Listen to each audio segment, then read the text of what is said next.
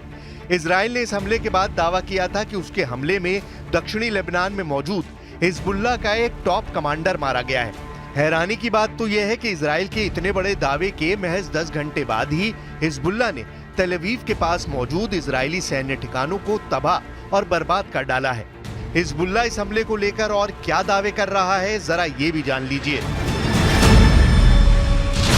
Hezbollah का operation अरबाइन, मारे Israel के 22 सैनिक। हिजबुल्लाह के दावों के मुताबिक ऑपरेशन अरबाइन इजरायली सेना के लिए काल साबित हुआ है। दावों के मुताबिक हिजबुल्लाह ने महज एक ही हमले में इजराइल के 22 सैनिकों को जहां मारने का दावा किया है, तो वहीं 74 सैनिक घायल करने का भी दावा किया है। हिजबुल्लाह का दावा है कि उसने अपने टॉप कमांडर हज मोहसिन उर्फ फऊद शुकर की हत्या का बदला इजरायली सेना से ले लिया है। कमांडर फऊद शुकर को 30 जुलाई को बेरूत में एक मिसाइल हमले से इजराइल ने मार दिया था। हिजबुल्लाह चीफ नसरल्लाह के मुताबिक ऑपरेशन अरबाइन के तहत तेल अवीव से 40 किलोमीटर और लेबनान से 75 किलोमीटर दूर इजरायली सैन्य ठिकानों पर हिजबुल्लाह ने हमले किए हैं। हिजबुल्लाह ने इजरायल की खुफिया यूनिट 8200 को निशाना बनाया है, जो लगातार दक्षिणी लेबनान पर हमले कर रही थी। इजरायली सेना भी मान चुकी है कि महज 12 घंटे के अंदर लेबनान की तरफ से हिजबुल्लाह ने 30 रॉकेट दागे हैं। हिजबुल्लाह के रॉकेट्स ने अल जलील पैनहैंडल को निशाना बनाया है। पिछले कुछ घंटों में हिजबुल्लाह ने उत्तरी इजराइल पर 60 से ज्यादा रॉकेट दागे हैं। इजरायली सेना दक्षिणी लेबनान में हिजबुल्लाह पर हमले कर रही है।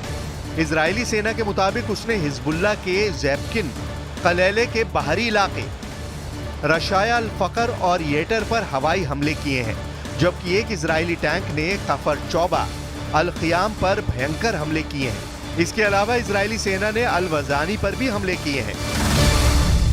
לפנות בוקר אנחנו זיהינו היערכות של חיזבאללה לתקוף את ישראל. בעצה אחת עם שר הביטחון והרמטכ"ל, הנחינו את צה"ל לפעול באופן יזום להסיר את האיום. צה"ל פועל מאז בעוצמה לסכל את האיומים. הוא חיסל אלפי רקטות שכוונו לצפון הארץ, הוא מסכל גם איומים רבים אחרים, פועל בעוצמה גדולה, הן בהגנה והן בהתקפה. हिजबुल्लाह को कमजोर समझना शायद इजरायली सेना की सबसे बड़ी भूल साबित हो चुकी है। इजरायली सेना बेशक गाजा के साथ साथ लेबनान पर घातक हमले कर रही हो, लेकिन खुद इजराइल के टॉप सैन्य अफसर चेतावनी दे रहे हैं कि हिजबुल्लाह को हमास समझना इजरायली सेना की बड़ी भूल साबित हो सकती है। हम आपको इजराइल के Israeli reserve major general Yitzhak Brik के बयान और चेतावनी दिखाते हैं, जिसमें वो साफ साफ संकेत दे रहे हैं कि हिजबुल्लाह के सफाए के चक्कर में कहीं इजराइल का ही सफाया ना हो जाए। Reserve major general Yitzhak brick का साफ कहना है कि अगर लेबनान से सीधी और बड़ी जंग इजराइल ने की तो हिजबुल्लाह इजराइल के तेल अवीव, गुशदैन को तबाह कर सकती है। इजरायली जनरल ने यहां तक कहा कि अगर इजराइल ने लेबनान के साथ युद्ध को आगे बढ़ाने का फैसला किया तो इसके गंभीर परिणाम भुगतने होंगे। उन्होंने यहां तक कहा कि इजरायली सेना के टॉप अफसरों की बात निरर्थक होती जा रही है। इजरायली चैनल 12 के साथ एक इंटरव्यू में इजरायली जनरल ब्रिक ने यहां तक कह दिया कि हिजबुल्लाह पर हमले का झूठा प्रचार बंद करें, क्योंकि इजरायली सेना काफी छोटी है। इजरायली सेना के पास सिर्फ 6 डिवीजन है जो हमास तक को खत्म नहीं कर सकती है। ऐसे हालात में लेबनान में हिजबुल्लाह से सीधी जंग इजरायली सेना की 6 डिवीजन नहीं कर पाएगी और लेबनान युद्ध इजराइल के वजूद पर बहुत भारी पड़ सकता है। इजरायली जनरल यित्ज़हाक ब्रिक खुल्लम खुल्ला इजरायली टीवी चैनल पर इजरायली सेना को कटघरे में खड़ा कर रहे हैं। इसके पीछे की सबसे बड़ी वजह है हिजबुल्लाह की जबरदस्त सैन्य क्षमता। इजरायली सेना खुद मानती है कि हिजबुल्लाह के पास 45,000 लड़ाके हैं, जिसमें से 20,000 सक्रिय रहते हैं और 25,000 रिजर्व में हैं। हमास के विपरीत हिजबुल्लाह के पास शक्तिशाली मिसाइलें और रॉकेटों की सीरीज मौजूद है, जिनकी संख्या वॉशिंगटन में मौजूद वॉर एक्सपर्ट्स के मुताबिक 2 लाख तक है। हिजबुल्लाह की 2 लाख मिसाइल और रॉकेट इजराइल के शक्तिशाली एयरफोर्स और मिसाइल रक्षा नेटवर्क को पूरी तरह से तबाह कर सकती है। והעקרונות הללו, אני חוזר ואומר, תואמים את מתווה ה-27 במאי שזכה לתמיכה אמריקנית. אני מבקש שוב להדגיש, החמאס עד לרגע זה דבק בסרבנותו, או אפילו לא שלח נציג לשיחות בדוחה. ולכן את הלחץ צריך להפנות לחמאס ולסינואר, ולא לממשלת ישראל. जरा हिजबुल्लाह के इस वीडियो को देखिए, जहां एक विशाल सुरंग में हिजबुल्लाह के खतरनाक लड़ाके घातक हथियारों से लैस दिखाई दे रहे हैं। वीडियो में हिजबुल्लाह के लड़ाके सुपर सोल्जर्स की तरह नजर आ रहे हैं। हिजबुल्लाह की सुरंगों की खास बात यह है कि ये लगभग 2 मंजिल ऊंची हैं। सुरंग में घातक मिसाइलें, रॉकेट भरे पड़े हैं। बड़े बड़े ट्रकों पर सैकड़ों मिसाइलें लदी हुई हैं। चौंकाने वाले हिजबुल्लाह के वीडियो में नई इमाद 4 सुरंग दिखाई गई है।